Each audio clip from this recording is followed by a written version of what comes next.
रानी लक्ष्मीबाई हमारे देश की एक अभूतपूर्व वीरांगनाओं में से एक थी। इनका बचपन का नाम मणिकर्णिका था। प्यार से सभी इन्हें मनु कहकर पुकारा करते थे। रानी लक्ष्मीबाई का जन्म 19 नवंबर 1828 को वाराणसी में हुआ था। उनकी माता का नाम भागीरथी बाई था, जो बेहद ही कर्तव्यपरायण, धर्मनिष्ठ और सांस्कृतिक थी, और उनके पिता का नाम मोरपंत तांबे था। वे एक ब्राह्मण परिवार से आते थे। मोरपंत तांबे मराठा बाजीराव की सेवा में थे। बताते हैं कि रानी लक्ष्मीबाई की माता की मृत्यु बचपन में ही हो गई थी, जब मनु की आयु 4 या 5 वर्ष की थी, जिसके बाद उनका ध्यान रखने के लिए कोई नहीं था। ऐसे में मनु के पिता उन्हें बिठूर ले आए और अपने साथ ही पेशवा बाजीराव द्वितीय के दरबार में ले जाने लगे। मनु की सुंदरता और बाल सुलभ चंचलता ने सबका मन मोह लिया। यही नहीं, पेशवा बाजीराव ने मनु को नया नाम दिया छबीली। बिठूर आने के बाद उन्हें महल में ही बहुत सी विद्याएं सीखी, जैसे कि मल्ल विद्या, घुड़सवारी और शास्त्र विद्या आदि। दरअसल पेशवा बाजीराव के बच्चों के साथ ही मनु भी शिक्षा प्राप्त करने लगी। मनु बहुत ही तीक्ष्ण बुद्धि की थी और अपने इस सामर्थ्य के साथ उन्होंने 7 साल की उम्र में ही घुड़सवारी सीख ली। इसके साथ ही मनु तलवार चलाने से लेकर धनुर्विद्या आदि चलाने में भी निपुण हो गई थी। कहा जाता है कि मनु अपने सहपाठियों से भी अधिक बेहतर प्रदर्शन करती थी। उनके जीवन पर बचपन में सुनी गई पौराणिक वीर गाथाओं की छाप दिखती है। वीरता, दृढ़ संकल्प, निडरता और अन्य सभी योद्धाओं के गुण उनमें थे। ये सभी गुण उनमें कम उम्र में ही विद्यमान थे। सभी अस्त्र शास्त्रों के ज्ञान से लेकर सभी प्रकार के अन्य महत्वपूर्ण विद्याओं में वो निपुण हो चुकी थी। समय के साथ साथ मनु की उम्र भी बढ़ी और इसके साथ ही मनु का विवाह झांसी के राजा गंगाधर राव नेवालकर के साथ संपन्न करा दिया गया था। वर्ष 1842 में विवाह के पश्चात झांसी की रानी बन गई थी। उनका नाम मनु से बदलकर रानी लक्ष्मीबाई रख दिया गया।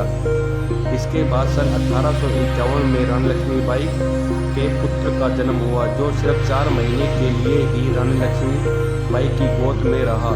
गंभीर रूप से बीमार होने पर उसकी 4 महीने के बाद ही मृत्यु हो गई, जिसके बाद पूरी झांसी शोक में डूब गई। राजकुमार की मृत्यु के 2 वर्ष बाद यानी 1853 में राजा गंगाधर राव का स्वास्थ्य बहुत अधिक बिगड़ चुका था, जिस वजह से दरबारियों ने उन्हें दत्तक पुत्र लेने की सलाह दी। उन्होंने सलाह पर कार्य करते हुए अपने परिवार के 5 वर्षीय बालक को पुत्र रूप में गोद लिया और अपने दत्तक पुत्र का नाम उन्होंने दामोदर राव रखा। इसके पश्चात 21 नवंबर 1853 को राजा गंगाधर राव मृत्यु को प्राप्त हो गए।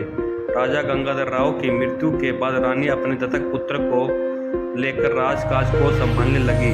हालांकि राजा की मृत्यु उपरांत अंग्रेजों की नज़र झांसी पर पड़ चुकी थी। कंपनी शासन हर संभव प्रयास करने लग गए, जिससे वो झांसी को अपने शासन के अंतर्गत ला सके।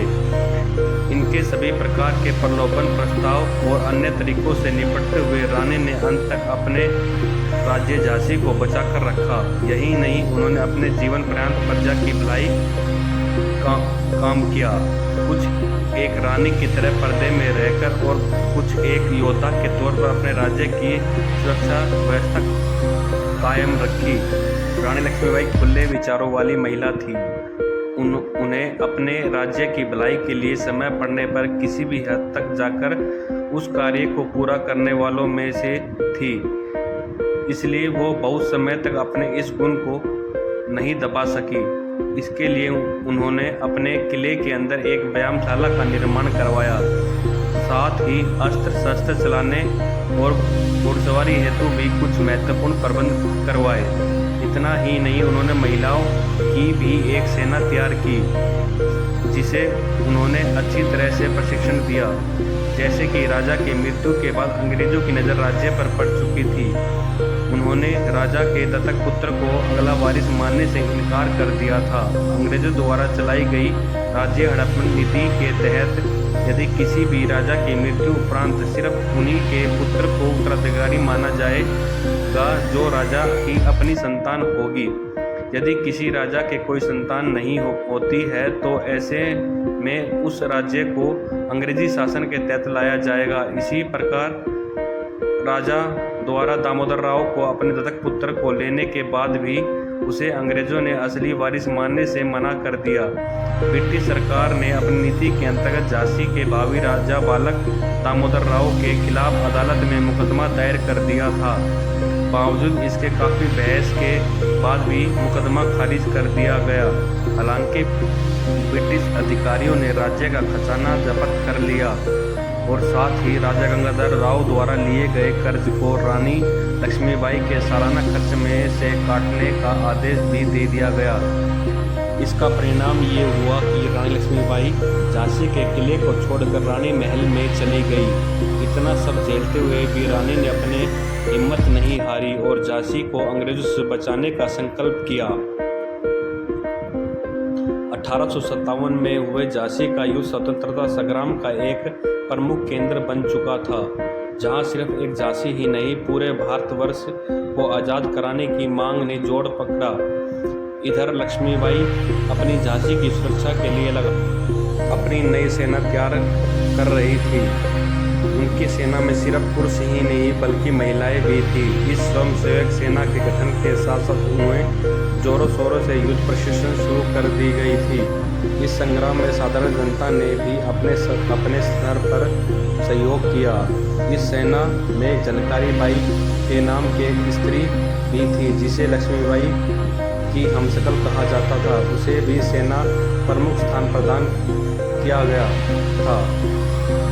जैसे कि आपने जाना कि राजा की मृत्यु के बाद अंग्रेजों ने समय समय पर झांसी को पाने के लिए निरंतर प्रयास किया। मुकदमे खारिज होने के बाद भी अंग्रेजों ने बहुत से युद्ध के जरिए झांसी को पूरी तरह अपने कब्जे में लेने का प्रयास किया, जिसके फलस्वरूप रानी लक्ष्मीबाई ने अपने झांसी को बचाने के लिए सेना तैयार की और अपने राज्य के आखिरी सांस तक रक्षा की।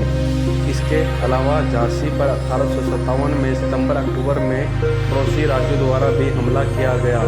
इन राज्यों में ओरछा तथा दतिया शामिल थे। रानी ने इनका जमकर सामना किया और अपनी सेना के युद्ध कौशल से दुश्मनों को धूल चटा दी। इसके बाद सन 1858 के शुरुआती माह में ब्रिटिश सेना ने झांसी की ओर बढ़ना शुरू कर दिया। मार्च के माह में पूरे शहर को घेर लिया। इसके बाद 2 हफ्तों के लिए युद्ध चला, जिसके बाद सेना ने पूरे शहर पर कब्जा कर लिया।